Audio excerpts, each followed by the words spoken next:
جو ہم نے B-2 بمباری کی اس کے نتیجے میں یورینیم جو تھا جہاں تنصیبات تھیں وہ تباہ ہوا اور وہ ڈسٹ کا حصہ بن گیا، یعنی مٹی کا حصہ بن گیا، تو ہم اسے نکالیں گے کیونکہ ہمارے علاوہ صرف چین کے پاس یہ ٹیکنالوجی ہے۔ تو اس میں ہلکا سا اس نے اشارہ کیا کہ چین بھی ہو سکتا ہے کہ ہماری مدد کرے، کیونکہ ایک پرپوزل یہ آیا تھا کہ چین ایران کا یورینیم افزودہ لے سکتا ہے، اور ایران نے یہ شرط کی تھی کہ چین کسی اور کو نہیں دے گا، امریکہ کو بالخصوص اپنے پاس رکھے گا۔ لیکن پھر ٹرمپ کے اس سوشل کی پوسٹ میں یہ لفظ لکھا ہوا تھا، جملہ لکھا ہوا تھا کہ نہیں، امریکہ یہ کرے گا۔ وہاں سے مجھے لگا کہ معاملہ کھٹائی میں پڑے گا۔ اور دوسری بات، آبنہ ہرمز کی بحالی اور ایران پر جو پابندیاں جو ایران چاہ رہا ہے، ہمارے اوپر پابندیاں ختم کریں، ہم تیل کی جو خرید و فروخت ہے وہ بآسانی کر سکیں، تو اس کے اوپر اختلافات جوں کہ توں برقرار ہیں۔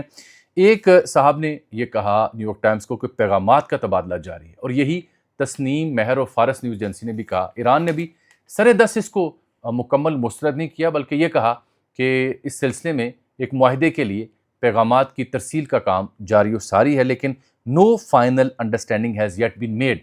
ابھی تک کوئی فائنل انڈرسٹینڈنگ، فائنل کو معاہدہ نہیں ہو پایا۔ اب میں یہ جو بات بار بار آپ سے کہہ رہا ہوں کہ کل جو میں نے شام میں ولاگ میں کہا کہ خاتون جو صحافی ہے آئیڈا شاویز، اس نے جو بات کی تھی، اس میں دیکھیں میں نے ٹیڈ کروز کا نام لیا تھا، یہ لینڈسے گراہم کا نام لیا تھا، کئی ایک سینیٹرز کا نام لیا تھا جو ان کی آرمڈ کمیٹی کے ذمہ دار، ان کا نام لیا کہ وہ نہیں چاہتے، اسرائیل یہ چاہ رہا ہے کہ ڈیل ہو ہی نہ پائے، ایران پر ایک بار پھر حملے ہوں، باقی ماندہ قیادت کا قتل ہو اور ایران کو مجبور کیا جائے۔ اس سلسلے میں ایک بڑی خوفناک خبر سامنے آئی، وہ میں پہلے پیش کر دوں۔ وال اسٹریٹ جرنل نے وہ بات کہی جو ہم اشاروں میں بیان کرتے تھے، میرے پاس مصدقہ اطلاعات نہیں تھی، صرف ڈاٹس کو کنیکٹ کر کے میں آپ کے سامنے کچھ احوال بیان کرتا تھا یو اے ای کے حوالے سے کہ یہ جو مسلم عرب ملک ہے اس کا کردار کیا رہا ہے اس جنگ میں۔ جب ہم یہ بات کرتے تھے کئی دوست ناراض بھی ہوتے تھے، لیکن وال اسٹریٹ جرنل نے کل بہت تفصیلی ایک مضمون لکھا، اس نے کہا کہ متحدہ عرب امارات carried out dozens of air strikes against Iran during war, اور کوارڈینیشن تھی ایران، اسرائیل اور امریکہ کی،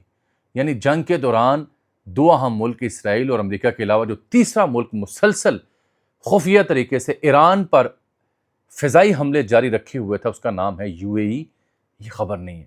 خبر یہ ہے کہ وال اسٹریٹ جرنل لکھتا ہے کہ جب سیز فائر ہو بھی چکا تھا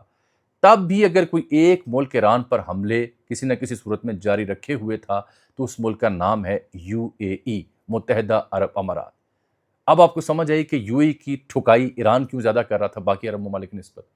اب آپ کو سمجھ آئی کہ یو اے ای کے اسرائیل اور بھارت کے ساتھ تعلقات کی کہانی کیا ہے۔ اب آپ کو سمجھ آئی کہ یو اے ای نے اوپیک پلس سے ایگزٹ کیوں مارا۔ کہانی کلیئر ہو رہی ہے۔ وہ کہتے ہیں کہ سعودی عرب کی نسبت یو اے ای کا موقف ایران کے بارے میں انتہائی سخت تھا، اور ان حملوں کی وجہ سے ایم بی ایس محمد بن سلمان اور جو ایم بی زی ہیں محمد بن زیاد، ان کے بیچ ٹینشن رہی۔ یہ وال اسٹریٹ جرنل نے کل رات تفصیلی مضمون چھاپ کے جو کٹا چھٹا تھا یو اے ای کا وہ شائع کر دیا۔ اب یہ یو اے ای کا کردار ذہن میں رکھیں، پھر اسرائیل کا کردار کہ ڈیل نہیں ہونی چاہیے، بندے ماریں اور حملے دوبارہ کریں، یہ دو چیزیں ذہن میں رکھیں، اور پھر تیسری چیز یہ کہ بہت قریب جب آ چکے ڈیل کے تو اچانک ٹرمپ نے کہا کہ ابھی نتیجہ نہیں سامنے آیا، گو کہ نتیجہ آنا ہے، ڈیل سیز فائر ہوگا، 60 روز کی کہانی بننی ہے، لیکن میں اس کے بیک گراؤنڈ کے محرکات آپ کی خدمت میں پیش کرنے کی جسارت چاہ رہا ہوں۔ اب آ جاتے ہیں پھر کیا ہوا۔ پھر یہ ہوتا ہے کہ پاکستان وہاں موجود تھا، اسحاق ڈار وہاں موجود تھے، پہلے یہ اقوام متحدہ کے اجلاس میں شریک ہوئے، اس کے بعد انہوں نے اقوام متحدہ میں بات کی اسرائیل کے حوالے سے، فلسطین کے حوالے سے جو موقف تھا۔ تو یہ جب مارکو روبیو سے ملے تو یہ آپ ویڈیو دیکھی ہوگی کہ یہ دروازوں سے باہر آتے ہیں، مارکو روبیو سے ہاتھ میں لاتے ہیں، تو صحافی سوال پوچھتے ہیں کہ کیا آپ اسرائیل کو تسلیم کرنے جا رہے ہیں، انہوں نے کوئی بات نہیں کی۔ پھر یہ جاتے ہیں جو پاکستان کی ایمبیسی ہے، سفارت خانہ امریکہ میں ڈی سی میں، وہاں تو وہاں صحافیوں سے گفتگو کرتے ہیں، وہ میں نے دیکھی بڑی تفصیل سے گفتگو۔ تو اسحاق ڈار نے بڑی واضح بات کر دی کہ ابراہیم اکارڈ سے متعلق جو پاکستان کی پوزیشن ہے بڑی کلیئر ہے، یہ افواہیں بے بنیاد ہیں۔ میں نے یہ بات آپ کو ویلاگ کے شروع میں کہی تھی کہ کوئی بھی حکومت ہوتی، کوئی بھی سیاسی جماعت ہوتی، کوئی بھی ذمہ دار ہوتا، میں بالخصوص اس موقف کے اوپر تعریف کرتا۔ امریکہ بیٹھ کے یہ کہنا کہ ہم ابراہیم اکارڈ کا حصہ نہیں بن رہے، ہماری پوزیشن وہی ہے جو 1967 کی ہے کہ 1967 سے پہلے جو سرحدیں تھیں اس کے مطابق القدس الشریف یعنی یروشلم دارالحکومت ہو،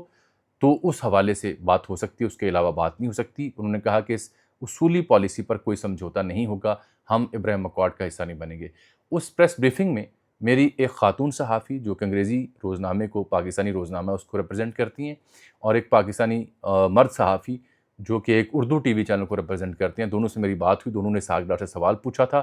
ان سے بات کرنے کے بعد میں آپ کو رپورٹ کر رہا ہوں کہ، اور پھر ویژولز بھی آ گئے، اسحاق ڈار کی سٹیٹمنٹ بھی آ گئی کہ پاکستان کسی صورت بھی فی الحال ابراہیم اکارڈ کا حصہ نہیں بننے جا رہا، نہ اسرائیل کو تسلیم کرے گا۔ اور یہ اہم بات یہ ہے کہ امریکہ بیٹھ کے یہ بات کی گئی ہے، سب سے اہم بات یہ ہے۔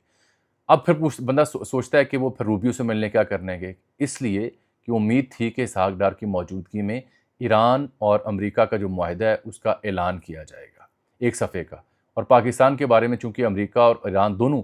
پچھلے 24 گھنٹوں میں 2 بار کہہ چکے کہ یہ سازش ہے اور اس کی کوششوں سے ہم ایک ایگریمنٹ کے قریب پہنچے ہیں جس کا اعلان ہونے جا رہا ہے، تو یہ وجہ بنتی تھی کہ جو نیو یارک سے ڈار اڑ کے وہاں پہ واشنگٹن ڈی سی گئے اور مارکو روبیو سے ملے اور بعد میں پریس کانفرنس بھی کی۔ بہرکیف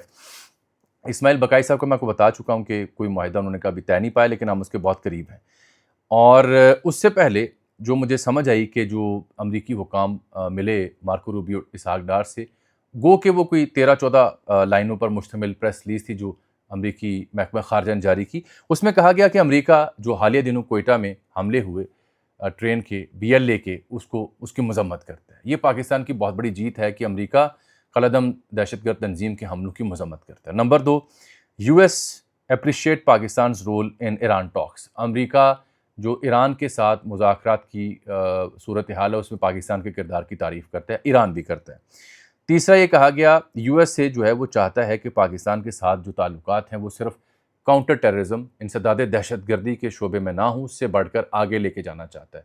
یہ میں اپنے دیکھنے والوں کو بتا دوں، پاکستان اور امریکہ، لوگ اکثر پوچھتے ہیں کہ حالیہ دنوں میں، حالیہ برسوں میں کہ پاکستان اور امریکہ کے بیچ اتنی محبت، اتنی تعریف کیسے پیدا ہوتی ہے، وجہ کیا ہے؟ یہ صرف ہم نے انڈین طیارے گرائے یا ایران مذاکرات میں تعاون کیا؟ نہیں، یہ جب سے نیا سیٹ اپ آیا تو امریکہ کو انسداد دہشت گردی میں کچھ لوگ مطلوب تھے، بالخصوص قلعدم تنظیمیں، داعش، القاعدہ، تو پاکستانی حکام نے اس سلسلے میں مدد کی۔ پاکستان کے اوپر چارج یہ تھا ڈبل گیم کرتا ہے، تو پاکستان نے کچھ افراد پکڑوائے بھی۔ یہی وجہ کہ ٹرمپ جب پہلے کانگریشنل خطاب اس نے کیا تو اس نے پاکستان کا نام لے کر شکریہ ادا کیا، ابھی جنگ ونگ کوئی ایسی کہانی ہوئی نہیں تھی، تو وہاں سے تعلقات آگے بڑھے۔ تو اب اعلامیے میں یہ لکھا گیا کہ صرف انسداد دہشت گردی نہیں بلکہ دیگر شعبہ جات میں تعاون بہتر کرنا ہے۔ چوتھا، پاکستان ول ناٹ جوائن، جو پاکستان نے پوزیشن لی، ابراہیم اکارڈ انٹل 2 اسٹیٹ سولوشن، جب تک 2 ریاستی حل نہیں آتا تب تک پاکستان کسی صورت بھی ابراہیم اکارڈ یا اسرائیل کو تسلیم نہیں کرے گا۔ ایک بڑی اہم خبر ہے جو میں نے آپ سے بیان کرنی ہے، جناب آیت اللہ شہید سپریم لیڈر جس طریقے سے شہید کیے گئے اور جس بے نیازی سے انہوں نے شہادت قبول کی، کیا بات ہے! یہی وجہ ہے کہ ان کی اس خون کے صدقے ایران اس قابل ہے کہ امریکہ کو تھکا رہا ہے، اس قابل ہے کہ درجنوں عسکری اور سیاسی قیادت کی شہادت کے باوجود بھی ڈٹ کے کھڑا ہے۔ تو جناب آیت اللہ کو شہید ہوئے عرصہ بیت چکا، کوئی آلموسٹ اب تو 88-90 دن ہونے والے ہیں، تو ان کا نماز جنازہ باقاعدہ ادا نہیں ہو پا رہا تھا۔ ایک خبر آئی تھی جمعرات کو کہ جناب آیت اللہ کا باقاعدہ نماز جنازہ ادا کر دیا گیا۔ وہ خبر شاید درست نہیں تھی۔ میں اب کیوں پر امید ہوں کہ شاید مذاکرات کی کہانی درست ہے، کیونکہ اب یہ کہا جا رہا ہے کہ ان کی نماز جنازہ کے لیے ارینجمنٹس ہو رہی ہیں اور جلد ان کی باقاعدہ نماز جنازہ ادا کی جائے گی۔ یہ اسی صورت میں ممکن ہو پائے گا جب ایران کو یہ یقین ہو کہ ڈیل ہو چکی ہے، معاہدہ ہو چکا ہے اور اب نماز جنازہ ادا کی جا سکتی ہے، کیونکہ جب بھی جناب آیت اللہ کا نماز جنازہ ادا کیا جائے گا، ظاہری بات ہے ایران کی تمام اعلیٰ عسکری سیاسی قیادت اس میں شریک ہوگی، اور جب تک معاہدہ نہیں ہوتا، یقین دہانی نہیں ہوتی، خدشہ رہے گا کہ اس نماز جنازہ کے اوپر حملہ کیا جا سکتا ہے، بالخصوص اسرائیل کی جانب سے۔ تو یہ ہے وہ امید کا پہلو جس کی بنیاد پہ میں کہہ سکتا ہوں کہ شاید وہ ایک صفحے کا میمورنڈم آف انڈرسٹینڈنگ ابھی ہو سکتا ہے، اس کے باوجود کہ اصل کہانی ابھی تک نہیں بن پائی۔ پاکستان کے کردار پہ میں ذاتی طور پر بڑا خوش ہوں، اسے اکنالج کیا جا رہا ہے ہر 2 صورتوں میں۔ ڈیل نہ بھی بنے تب بھی دونوں ممالک تعریف کر رہے ہیں، ڈیل بنتی ہے تب بھی ممالک تعریف کر رہے ہیں۔ ابراہیم اکارڈ کے اوپر واحد ملک ہے جس کی پوزیشن کھل کے سامنے آئی۔ دیکھیں نا، عرب ممالک میں سے کسی کی کھل کے پوزیشن سامنے نہیں آ رہی، یہ واحد ملک ہے جس نے پوزیشن واضح کی، اور یہ بھی یاد رہے کہ ٹرمپ نے جب یہ کہا تھا کہ عرب ممالک اس میں دستخط کریں تو اس نے جملہ لکھا تھا کہ ہو سکتا ہے 1 یا 2 ملک اس پہ دستخط نہ کریں جو مجھے قبول ہوگا. تو ضروری نہیں ہے کہ میں اپنی سیاسی پسند ناپسند یا آپ اپنی سیاسی پسند ناپسند کی بنیاد پہ پاکستان کے فیصلہ سازوں کو 24 گھنٹے رگڑیں. موقف اگر درست ہے تو اس کی داد دیں. السلام علیکم.